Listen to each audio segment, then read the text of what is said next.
Yo, so like, share, subscribe. Now let's just get into it. So Michigan will play Penn State this Saturday at 12 o'clock in Happy Valley. Now, Penn State is 8-1 on the year. They're only lost to Ohio State. You know, Penn State, and I said this a few weeks ago, Penn State is, James Franklin built his team like a baby Michigan. Two good backs, got your 5-star quarterback, and strong defense. He's built them like a baby Michigan. The only problem is they don't, they're kind of light in the trenches on both sides of the ball. In the middle, their D tackles are smaller, and they're kind of small on the middle of the offensive line. So those are things that can be, that's going to be a problem. That's a problem, especially on offensive, your offensive line going against Mason Graham, Chris Jenkins, Kenneth Grant, Rashawn Benny, Cam Goody. Them boys like to eat. So, that can be a problem for them. But, Penn State, it's kind of, everybody thought they were going to have the best running back room this year. Everybody talking they was going to have, Penn State going to have the best running back room. Michigan going to have the best running back room. And, we all kind of underperforming, all those high expectations everybody put on themselves. So, let's see. let's look at some of these stats. So Penn State is 6th in points. They average 40 points. They give up 60 rushing yards a game. The total on defense, 260 yards, 62 yards total a game. So they got a good defense. But the thing I like to look at teams is how they do against the best competition they played. Ohio State, 20-12. And so the thing, and this is the thing, because I said this and it was on a car live, so a lot of people didn't notice it. But the thing I was saying was the matchup wasn't going to be Ohio State's offense against Penn State's defense. It was going to be Ohio State's defense against Penn State's offense. That was going to be the matchup to decide the game. And the thing is, Penn State, and I haven't seen anything to say this isn't good knowledge. Penn State doesn't throw down the field that well. They still don't. They're trying to. They've tried to get better at it. They've tried to get better at it, but that's not something that they're just great at. That Alar is great at. So, the goal this game, if I'm Jesse Minter, I'm not throwing in all those. I'm sticking with my best guys this game. I'm not throwing in the freshmen that got caught on early last night, because he's got good position and he's looking up and the ball's going past him. He's confused out there. I wouldn't be playing him next week, because you don't know how close this game would be, and you just give up something like that because it's a young player that's in there, So I would stick to my best guys in focus, because if you really focus in on this Penn State pass game, I think you can lock them down, and Alar's going to have a long day.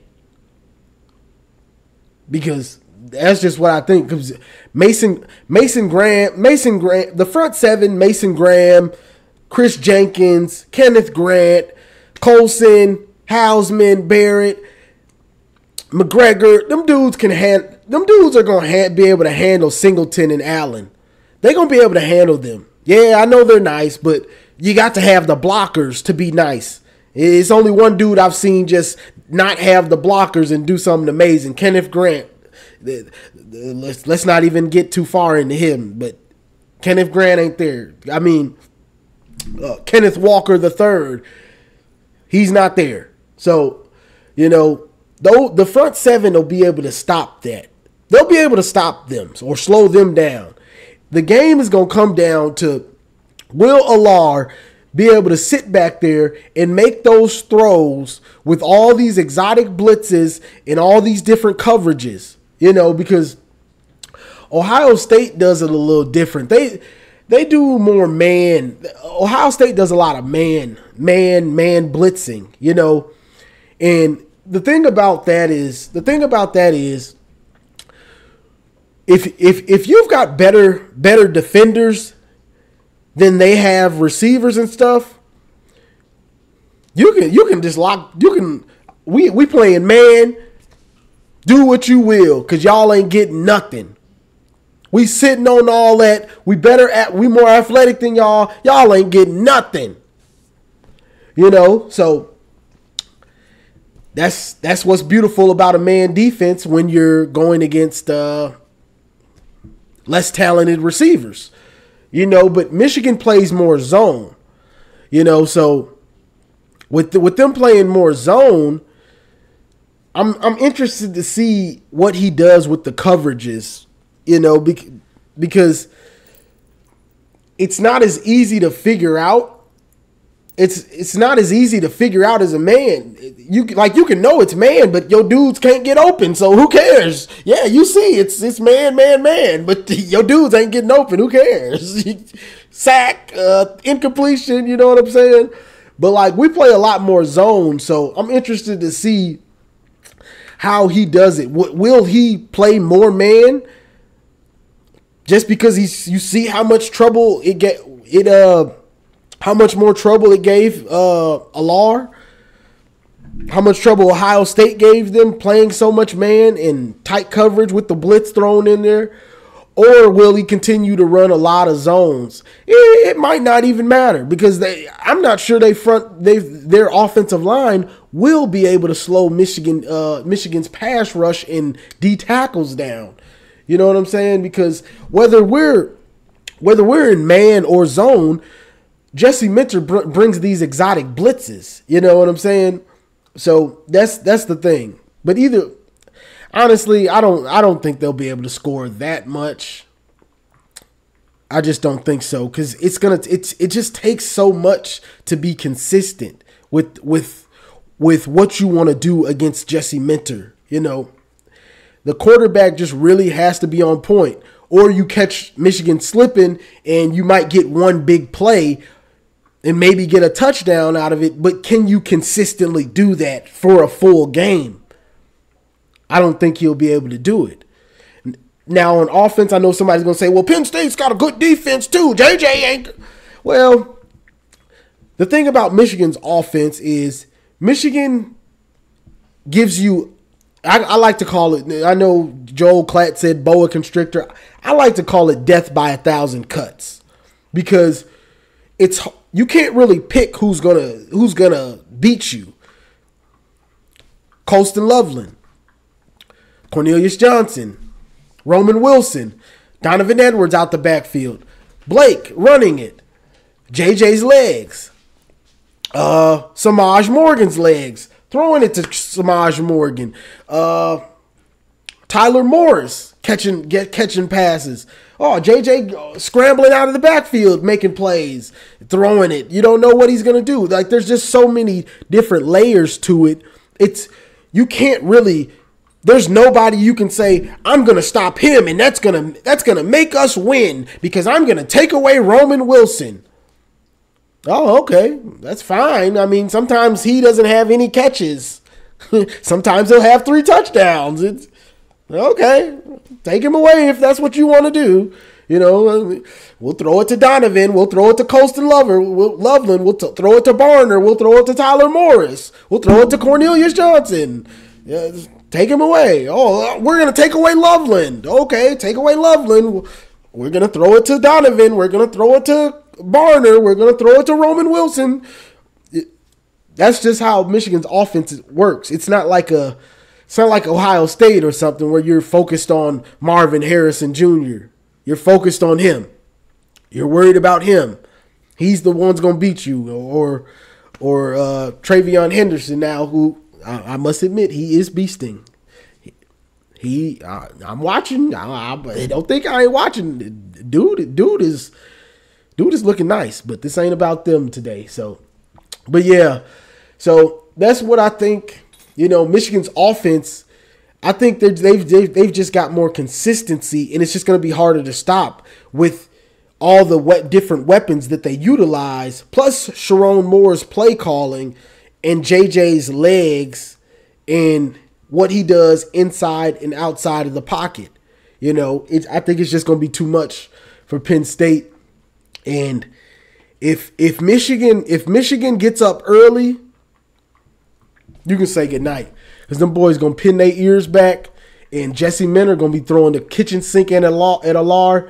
And if he doesn't start off good, he gonna turn into a puppy. He's going to wilt. He's going to turn into a puppy. So that's the thing. Michigan can get up, start early like they have in most of these games, and put the pressure on them. Alar's going to wilt, and this thing going to get ugly. It's going to get ugly fast. Because he's going to wilt. He's going to turn into a scared little puppy dog. It ain't going to be no Nittany lion. It's going to be a Nittany little cat. He going to be a little kitten. Because Ohio State had that boy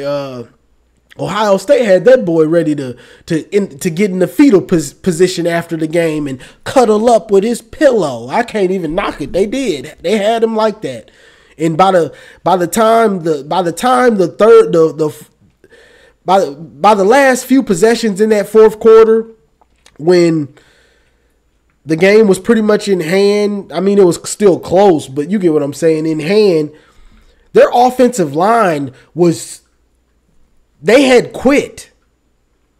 So it's some quit in them. They weren't thinking about protecting him. They were trying to.